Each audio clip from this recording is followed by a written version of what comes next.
Við höfum komið tillögur græn svæði, verndun þeirra, ganga lengra í rafvæðingu bílaflotans og styttingu ferða og tafatíma.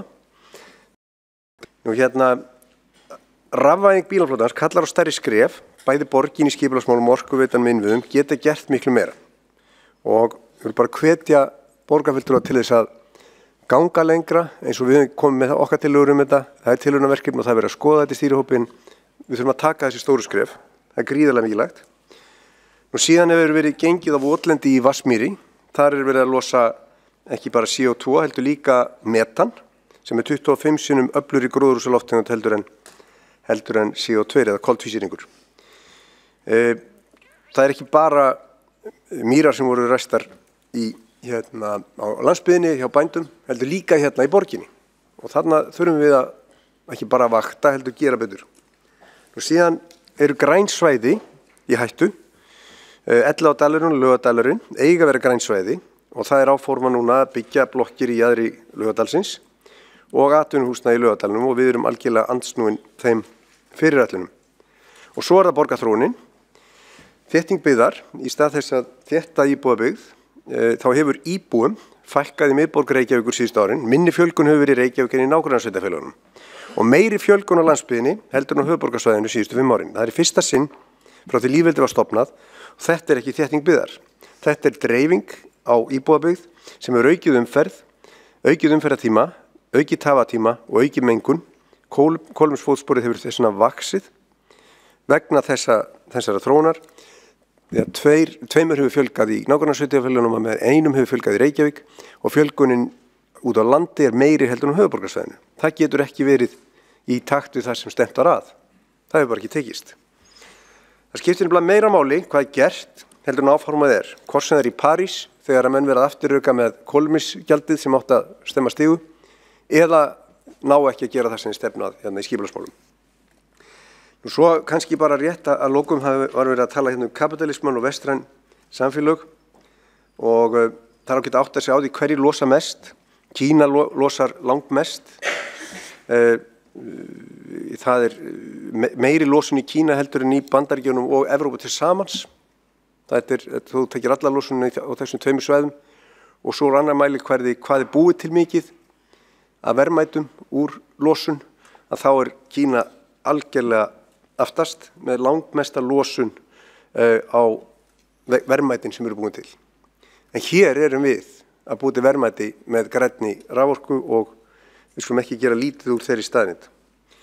Og hérna, þetta er bara rétt séð hérna hvernig þetta stendur með kolefnið. Við erum með miklu meiri losun og jafnframt hefur hún vaxið hraðast í Kína. Þannig að ég held að þó að Evrópusamband sé að gera sitt, þá er það í raun og veru ekki aðalvandamálið. Það er frekar hin nýju iðnríkin og þau fara ekki nógu vel með. Ég held að við hérna í borgarstjórn ættum að endurnýja okkar stefnu eins og borgarfulltrúi Líf Magnúsdóttir var að koma inn á og horfa á hvað getum við í raun og veru gert á heimsvísu. Hvað getum við gert sem að bætir málið og það er ýmislegt. En við skulum ekki nota stefnuna til þess að gera eitthvað annað heldur en að er stefnt. Við erum sammála að það þarf að minnka þetta og við erum bara að vera stolt af því sem hefur verið vel gert og gera meira af því, gera það hraðar. En bara þakka fyrir þessu umræðu. Þór Laxdal Aldnars lokið máli sínu og borgarfulltrúi Líf Magnúsdóttir óska eftir að veita andsvar.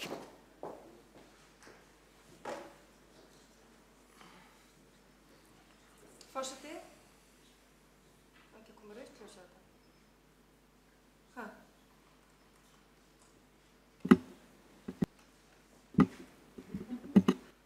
Nú.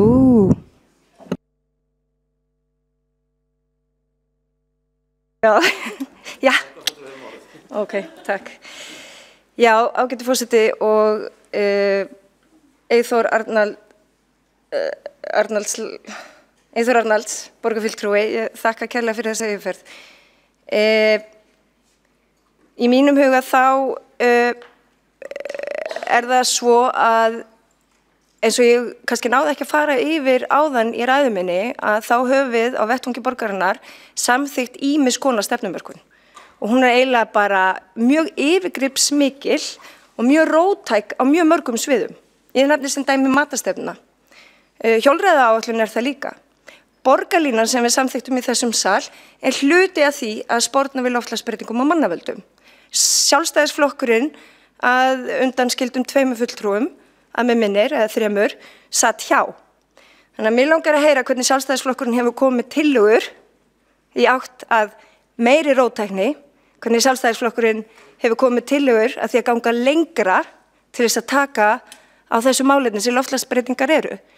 Í mínum huga þá til dæmis lokun göngugatna ein leið, eða þess að lokun gatna fyrir bílaumferð, opnaðir fyrir gangandi vegfarendur, það ein leið.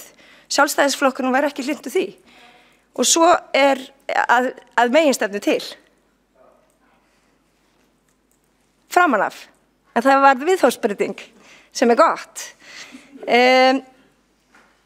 Fækkun bíla á götunum, við höfum verið að tala það, til dæmis, og hægja á bílaumferð. Mislæg gatnamót eru ekki svarið til þess að sporna við loftslagsbreytingum og mannavöldum. Þannig að mig langar dálítið að heyra hvernig Sjálfstæðisflokkurinn hefur hugsað þetta. Varðandi grænsvæði, þá fellur 40% af þéttbýlissvæðum hér í Reykjavík undir grænsvæði og það til mjög góður vefur sem fer rækilega yfir það hvar þessi grænu svæði eru í borgarlandinu.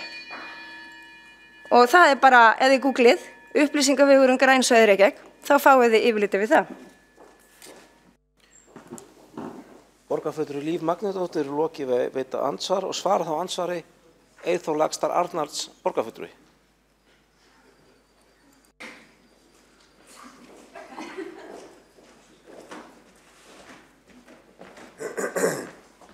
Forseti ágætu borgarfulltrúar, það ekki öll vitleysan eins, það ágætt, hún mismunandi, en bara svona til glöggunar af því var haldið fram í tvíganga fyrir ræðu að vestræn samfélög og kapitalísk væru sökudólkur og þá bara náði þetta graf að þið sjáu það yfir Kína vaxið úr því að vera bara einhver 0,5 billjón rúmmetra upp í 10, ég veit ekki hvort Kína er vestrænt ríki, en Evrópa og Bandaríkin hafa verið að minnka á undanförnu sína losun vegna þess að það hafa komið lausnir sem eru jákvæðar og eina lausnunum eru rafbílavæðingin, önnur binding og svo það sólarsellur og vindmyllur og fleira.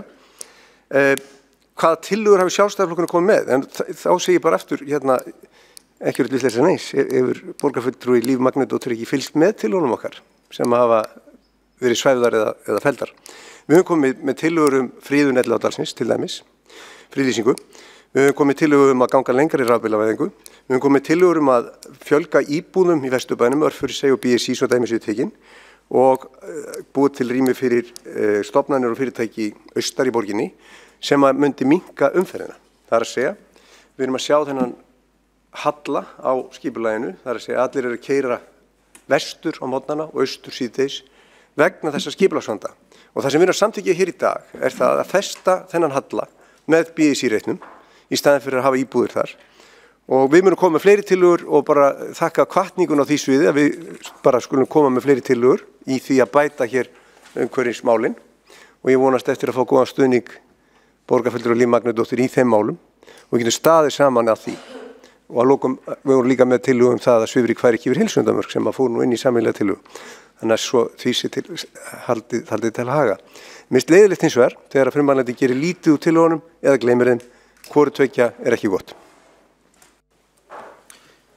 Borgarfulltrúi Eyþór Laxdal Arnalds hefur lokið að veita svara andsvari og veitir þá andsvar öðru sinni Líf Magnúsdóttir borgarfulltrúi. Já, forseti ágætu borgarstjórn. Það auðvitað ekki hægt að skilja Sjálfstæðisflokkinn vegna þess að síðasta kjörtímabili þá var einhvern veginn allt annað hljóð í stróknum. Þannig að þetta pínu öfugsnúi núna, ég bara að reyna að átta mig á þessu. Sums staðar að með róttæku breytingun til að takast á við þennan vanda eins og borgarlínu og þéttingu byggðar, en svo einhver annar hlutan sem bara alfarið á móti því og talar í rauninni fyrir mjög gamaldags lausnum til þess að vinna bug á þessari vá sem loftslagsbreytingar af mannavöldum erum. En ég fagna því að þið eru til í að koma í lið með okkur að róttækni og stemma stigu við þessu. Bara fagna því. Þá hefur borgarfulltrúi Líf Magnúsdóttir lokið að veita ansvar öðru sinni og svara þá ansvar öðru sinni Eyþór Laxdal Arnalds borgarfulltrúi.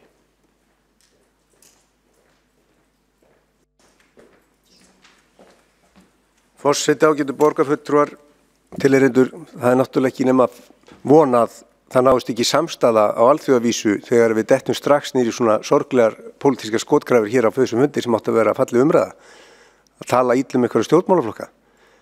Sjálfstæðisflokkurinn, hann stóð náttúrulega fyrir mjög mörgum framfaraskrifum á heimsvísu í umhverfismálum. Ég nefni sem dæmi Jón Þorláksson og Hitaveituna sem var algjört brautarindastarf í heiminum. Og ég ætlaði ekki að eyða þessum tíma í að ræða einhverja flokka. Ég vil bara segja það er til vansa þegar fólk kemur inn upp og á að fara að ræða loftslagsmál og það byrjar að tala hvað einhver flokkur sagði hugsanlega mögulega á síðasta kjörtímabili. Mér finnst það bara fyrir neðan okkar virðingu. Við höfum að vera að tala alþjóðleg mál og lausnir, ekki að detta inn í þessar skotgrafir, fönnum frekar og endurheimtum mótlendið og gerum eitthvað fallegt. Borgarfulltrúi Eyþór Laxdal Arnalds hefur lokið við að svara ansvar öðru sinni. Næst óskað eftir að taka máls Heiða Björk Hilmarsdóttir borgarfulltrúi.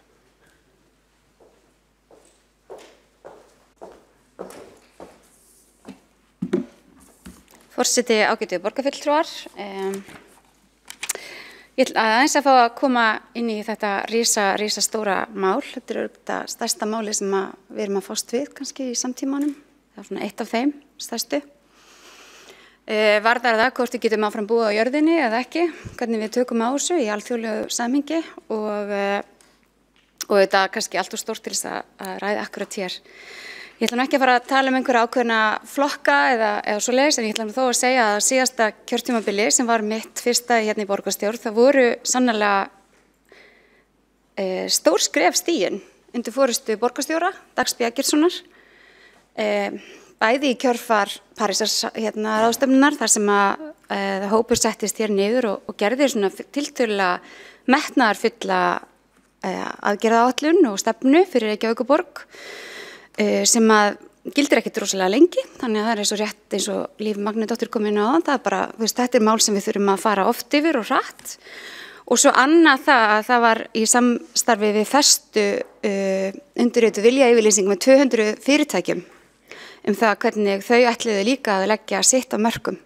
Og ég held að það sé svolítið kannski líka lykillinn að þessu. Þetta er ekkert eitthvað sem einhver gerir einn. Þess vegna eru auðvitað þessar stóru alþjóðlegu ráðstefnur. Við þurfum einhvern veginn öll að taka svolítið höndum saman til þess að ná árangri til langs tíma í loftslagsmálum. Mér skilst að það sé mikið að gerast núna á vettvangi ríkisstjórnarinnar og þar eru alltaf flokkur, alltaf fólk og ég fagna því. Og ég vona að við eigum eftir að sjá margar og góðar aðgerðir koma frá þeim líka. Og það eru kannski, þetta er eitt af þessum málum, við höfum oft talað um heilsu í allar stefnur, þetta er líka mál sem við þurfum alltaf að hafa í forgrunni þegar við erum að setja einhverja stefnumörkun. Og þá er alveg sama hvort við erum að tala um velferðarmál eða skólamál eða samgöngur eða aðalskipulag eða hvað. Við verðum alltaf að hugsa hvaða áhrif þetta er að hafa á loftslagsmálin, vegna þess að Við vorum einmitt að tala um þetta bara í gær, ég og dóttir mín sem er 12 ára, að því henni var svo gaman að spyrja hvernig var þegar ég var gömul, að því henni finnst ég náttúrulega svo rosalega gömul, sem ég kannski er, og spyrja hvernig var í gamla daga, og hún er einhvern veginn sannfærð það núna að þegar fólk spyr hann það hvernig var í gamla daga, að þá sé það, af hverju voru þið ekki að gera eitthvað til að koma í veg fyrir þetta, að jörðin færi svona illa. Þannig að krakkar eru einhvern veginn svo, þau eru svo meðviti þetta og þau eru einhvern veginn svo til í að breyta. Og ég held að þessi svolítið okkar stjórnmálana að grípa það tækifæri í rauninni sem að vegna þess að mér finnst fólk, svona yngra fólk og hvað þá börn alveg ótrúlega áhugasöm loftslagsmál. En mér langaði að fá að nefna sérstaklega stefnu sem við samþykktum í maí síðastliðin sem að var unnin líka af svona þverpólitískt sem að matarstefna Reykjavíkurborgar. Við samþykktum auðvitað þessa loftslagsstefnu og aðalskipulagið í sjálfu sér ákveðin loftslagsstefna sem gilti til 2030 og fleiri, við erum auðvitað innlega grænuskrefin og græna bókhaldið verður vonandi aðgengilegt öllum borgarbúum fljótlega mér fannst mikilvægt að í loftslagsstefnuna þá horfðum við bæði á hlutverk okkar sem höfuðborg og sem vinnustaður. Það sé mikilvægt og það gerðum við líka þegar við sendum matarstefnuna sem var kannski svona einn liður í loftslagsstefnunni. Þar nefnilega samþættist bæði það sem hollt og gott fyrir okkur sem manneskjur og sem hollt og gott fyrir umhverfið. Og þar eru mælikvarðar og markmið og fleira sem við þurfum eiginlega að fara í að innleiða. Það sem Sanna Magdalena Mörtudóttir kom inn á áðan til dæmis með það að auka tækifæri fólks til þess að rækta inn í borginni. Það sannarlega bæði í aðalskipulaginu og mjög svona greinilegar aðgerðir sem lagt til að við förum inn í matarstefnunni. Það líka bara að stytta þessa leið frá framleiðanda til neytanda, horfa á sjálfbærni og gæði, hollustu, bjóða upp á grænmetisfæði, þetta eitthvað sem við höfum oft rætt og hérna vorum við búin að setja okkur það markmið, bæta matarmenninguna og líka nýtingu matar. Og nú þeir sem komu inn í borgarstjórn núna í júní, hafa ekki heyrt mig halda neina matarsóunaræðu, en ég hef mikið áhuga á matarsóun og hvernig við getum minnkað hana og sáum núna svona tiltölulega nýjar tölur frá Umhverfisstofnun þar sem þeir eru að tala að hver manneskja í Íslandi hendi, ekki manneskjan sjálf, en fyrir hverja manneskja í Íslandi sé hendi það bil 290 kílóum af matvælum, ætum matvælum á ári, sem auðvitað brjálæðislega mikið. Og af því hendum við sjálf cirka 60. Þannig að það margt fram að því sem þarf að og við erum til dæmis með sum af þeim veitingahúsum sem að henda mest.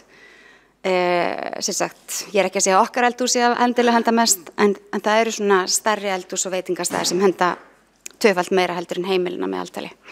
Þannig að það margt sem við getum gert og mér finnst að við eigum að gera og ég held að væri bara gaman að setja þessa stefnu bara til umræðu á byrjun á nýju ári og skoða hvernig við viljum gera þetta. Við erum að skoða þetta á sviðunum, þetta tengist auðvitað mikið skóla- og frístundasvið og velferðarsvið